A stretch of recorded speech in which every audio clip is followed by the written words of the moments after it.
Today we're going to be discussing the joint-by-joint approach, okay? So this approach is coined by Coach Mike Boyle at MBSC, Mike Boyle Strength and Conditioning in Woburn, Massachusetts. Coach Boyle is a personal mentor of mine. A lot of my foundation comes from him, as well as some other big names in the functional strength training space. And what Coach Boyle and MBSC are known primarily for is training athletes all the way from the grade school level up to the collegiate through professional level. A lot of big names that come through there. And not just athletes, but regular people too, everyday sort of weekend warriors, adults as well. But what MBSC does best and kind of what they're known for in the functional space is training people out of and or preventing pain. So whether it's athletes who come off season who are beat up from not just the season itself, but a lot of the training that they do that goes on even at a pro level is honestly kind of scary, which is a whole different topic. But also preventing pain in this population, as well as just general adult populations. So providing exercise in an environment that saves the integrity of joints and whatnot so that people can get stronger and move well, especially into older age, older career. So in terms of athletes, as the career progression occurs, right, health and joint health is going to be one of the biggest limiting factors in playing a long time. And for regular folks, just living and thriving for a long time. So the joint-by-joint approach is Coach Boyle's kind of brainchild, probably what he's most known for. And this came after years of him studying and learning functional movement systems from some of the best coaches and PTs in the world. The world-renowned physical therapist Gray Cook does come to mind. Gray Cook is actually the inventor of the FMS and the SFMA. Many of you might be familiar with those systems. And what Coach Boyle basically figured out through learning these systems and through his own intuition, watching his athletes move and getting them well over years, is that different joints in the joint stack are going to call for different mobility demands. So I should say different mobility and stability. So the demands of a joint, all joints have to be both mobile and stable. Mobility does precede stability. We can't ask for a joint to be stable. We can't ask for a position to be stable without adequate mobility. But what Coach Boyle observed is that, generally speaking, and there are going to be some exceptions to these which we'll touch on here, but generally speaking, there is sort of a hierarchy that alternates as you go down the joint stack of which joints require more mobility in general or primarily versus which ones require more stability. And we're going to discuss why that is here. So if we start kind of from the head moving down all the way to the foot, we start with the cervical spine, right? So this portion of your neck here. And generally speaking, that's going to require stability. Now, I'm going to touch on briefly like why that is and why we see that. So for most people, the vast majority of people, especially these days, right, from cell phone, computer posture, we have this kind of forward head posture, right, this sort of gross cervical extension pattern. So when we train athletes, especially when we're doing big lifts, deadlifts, squats, cleans, etc., a cue that we'll often use is pack the chin, sort of pack the neck, or make a fat chin, right? So kind of pulling that cervical spine back and down into a more neutral position. And this is actually going to drive a more neutral spine position all the way down and drive better breathing patterns. Generally speaking, and again, this is not, there are nuances to this, there are exceptions to this. There are plenty of people that do lack cervical mobility at maybe a specific segment. Remember that in your spine, each vertebra actually does count as a joint. So we're kind of taking a global region of vertebra and saying in general we see this region in athletes that we're training in weight room demand more stability. Again, not to say that the neck might not require more mobility at certain segments, and that can obviously be best assessed by a PT or chiropractor, but in general, in the functional training space, we're going to work on cervical stability. We also don't have a lot of great interventions as trainers for cervical mobility. Again, this is going to be best handled by a PT or chiropractor. So we generally drive stability, meaning a fixed neutral neck posture during lifting. As we move down to the next sort of stack, the next joint in the segment here in the stack, we go to the shoulder from the neck, right? And in general, shoulders don't move so well, so we demand mobility at the shoulder. Most people you see are going to have some type of shoulder limitations, either in the internal rotation, external rotation. A lot of people, more people than I think realize, have flexion limitations because they can't get to flexion without driving that rib cage up. So in general, what we see is that we need to create more mobility at the shoulder while creating, and this kind of brings us to our next theme here, while creating adjacent stability at the scapula. Now, the scapula is a tricky one because, so you see here we're going stability, mobility, stability, mobility, and again, generally this sort of alternating mobility with stability, and we're going to talk about how those relate to each other. Generally, this is a good rule of thumb. The scapula is the one joint, it's the one segment that we see. I would say I see just as many people who need mobility at the scapula, and in the scapula, because it's such a sort of free-floating joint along the rib cage. This scapular mobility and stability are going to be driven from where the thoracic spine is, which we're going to get to in a minute. So we do say that scapula is going to need to be stable in order, which it does need to be, in order to better move the shoulder joint.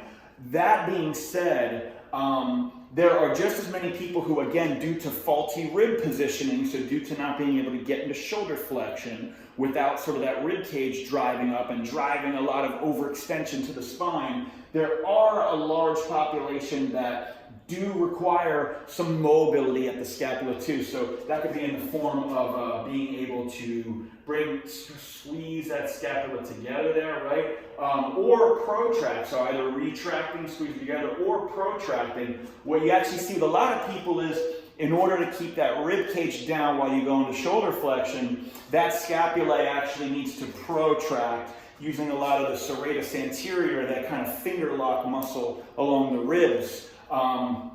And that's going to help drive that protraction and upward rotation of the scapulae as someone goes overhead. But again, in general, we do say stability because we're going to need to drive shoulder mobility. Shoulder mobility is a base level test in the FMS screen, right, and the SFMA. So in order for that to occur, that is occurring along a scapula that knows where to go, a stable scapula, even though there's mobility demands there too. So scapula is a little trickier one. I do find that sort of it kind of does work, mobility and stability in tandem more so. And again, all of these joints do require both, but in general, this is what we see most athletes need to work on.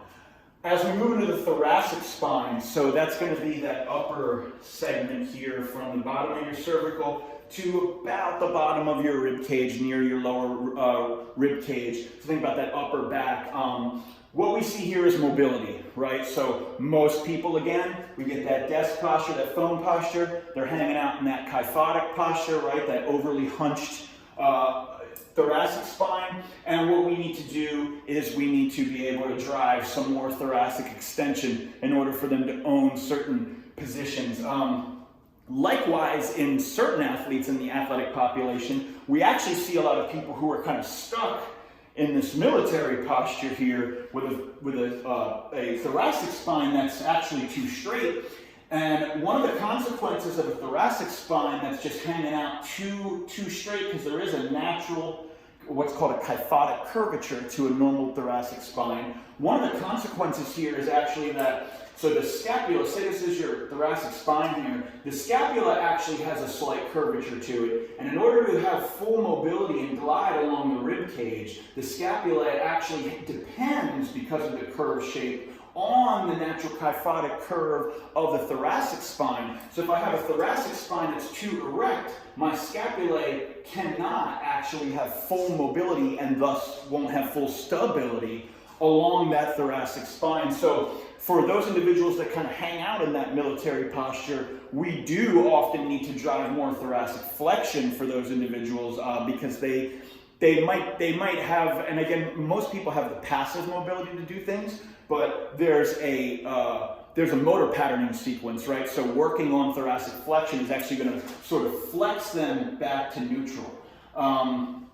So as we move down into the lumbar spine, which is again, just that low back region, right, all the way up to the sacroiliac joint in the pelvis, we are going to see the need for stability. So this is kind of an overwhelming one where I would say this is almost always geared towards a stability component. Again, there are individuals who might lack mobility at a certain vertebra, like that L5S1 is obviously very popular in people that tends to be a little cranky and not move so well. But in general, as a region, what we see with the lumbar spine is people often move and they extend so that rib cage drives up too much from that lumbar spine, and what they're actually doing is a lot of the times they're buying extension that they don't have in the thoracic spine.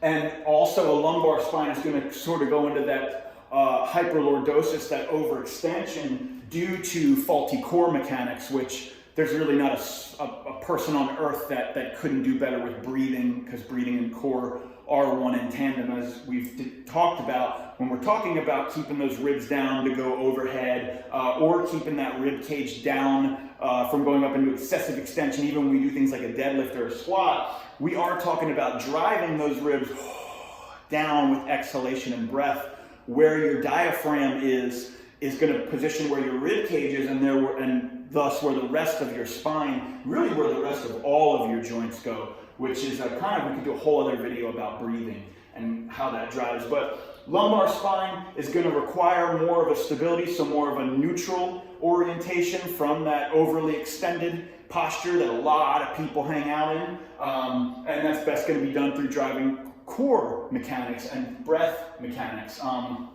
As we move down into the hips, so again, where the lumbar spine is actually going to drive a ton of the hip stability to be mobile. So if my lumbar spine is always kind of overly extended, my pelvis dumps forward, and then I'm going to lose mobility in the hip joint because it's actually going to run out of room in the ball and socket joint to be able to move properly without a neutral pelvis. So we do look at hip mobility, and again, I don't know if I could take almost anyone and find where they need just even a little more hip mobility. Usually people lack sort of that active range of motion, right? So a lot of times you'll see this with hip internal rotation, which is really needed to be able to squat deeply and squat properly.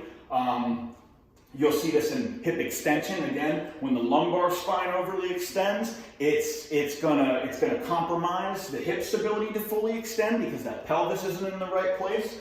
So hips, again, we almost always see a need for mobility. And then as we go further down the chain, we see the knee. So the knee, there are mobility demands at the knee actually. And if you look up the FRC, functional range conditioning, that is the work of Dr. Andrea Spina, we do actually see some knee mobilizations that are quite effective for various types of knee injuries, getting that tibialis to sort of move. But again, in general, we don't demand so much mobility at the knee, right? What we really want to do is drive stability. A lot of times when this hip doesn't move well, you end up getting knee problems because there's, think of it as if I take the tires, if I take your steering column on your car and I throw it out of alignment, the tread on the tires wears unevenly. And that's sort of exactly what's happening here. If your hip is always in a compromised position, again, due to that pelvis dumping forward from a non-neutral lumbar spine, from a non-neutral rib cage position driven by breath mechanics, so you see we go right down the chain here.